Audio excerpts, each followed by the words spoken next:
Hello साथीहरू, हजुरहरूको आजको दिन कसरी चल्दैछ है। मैले चाहिँ आज चाहिँ लुगा सिलाउन लाग्दैछु है साथीहरू। यो चाहिँ मेरो मिसिन हो। यो मिसिन किनेको चाहिँ धेरै वर्ष भइसक्यो, 6-7 वर्ष भइसक्यो हैन। अनि यो चाहिँ एउटा चौबन्दी चोलो थियो काटेर राखेको। यो चाहिँ अस्तिदेखि नै सिलाउला भनेको टाइमै फुर्सदै नभएपछि चाहिँ आज चाहिँ मैले चाहिँ यो चोलो चाहिँ सिलाउन लागेको साथीहरू है। यो चोलो चाहिँ सिलाउन लागेको है हजुर। त्यसैले साथीहरू कामको सम्मान गरौँ, मान गरौँ। काम चाहिँ कुनै पनि सानो ठुलो चाहिँ भन्ने चाहिँ हुँदैन है। काम चाहिँ जस्तो आफ्नो परिस्थिति अनुसार जस्तो हुन्छ त्यस्तै चाहिँ गर्नुपर्छ। 1 वर्षपछि मेसिन चलाएको सब बिर्सिसकेछु क्या मैले चाहिँ। के गर्नु, यो मेसिन भन्ने चिज चाहिँ चलाए मात्रै आउने के, नचलाए चाहिँ केही नआउने, सब बिर्सिनु। बल्ल बल्ल एउटा चोलो सिलाउन आएको, त्यही नि कता हो कता उल्टो नसुल्टो के हो के सिलाउनै आउँदैन, दिमाग खराब।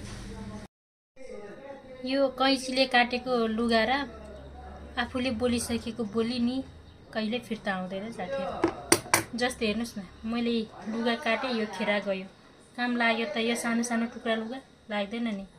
त्यस्तै आफूले बोलेको बोली पनि मिठो बोल्नुहोस्। यता जोड्नु बाँकी छ, यता गला हाल्नु बाँकी छ है। त्यसको चाहिँ कलर हाल्नु बाँकी छ। अब चाहिँ यति सिलाएँ मैले फाइनल्ली। चाहिँ होस् मलाई हल्का हल्का चाहिँ आयो है। अब कस्तो हुन्छ त म लास्टमा देखाइहाल्छु है। अहिले चाहिँ यतिसम्म चाहिँ मैले सिलाएँ। जे होस् मलाई चाहिँ जे होस् बिर्सेको चाहिँ छैन रहेछ साथीहरू है। ल यति चाहिँ सिलाएँ। अब म चाहिँ फाइनल्ली भएपछि चाहिँ हजुरहरूलाई देखाउँछु है कस्तो हुन्छ।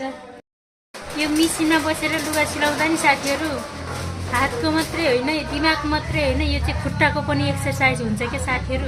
यसो चलाइन्छ नि त, त्यही भएर खुट्टाको चाहिँ एकदमै एक्सर्साइज हुन्छ जस्तो लाग्छ मलाई। काम गर्दा गर्दा बोर लागेपछि एउटा सानो कविता भन्न चाहिँ मन लाग्यो क्या साथीहरू, भन्छु ल। सानो छ खेत, सानो छ बारी, सानै छ जहान, नगरी काम पुग्दैन खान, साँझ र बिहान, साँझ र बिहान। ल फाइनली गाइस, आज मैले एउटा चौबन्दी नि सिलाइसकेँ। कति घन्टा लाग्यो होला त, ठ्याक्कै 3 घन्टा लाग्यो एउटा चौबन्दी सिलाउनलाई। मैले चाहिँ जे होस् हल्का लाउने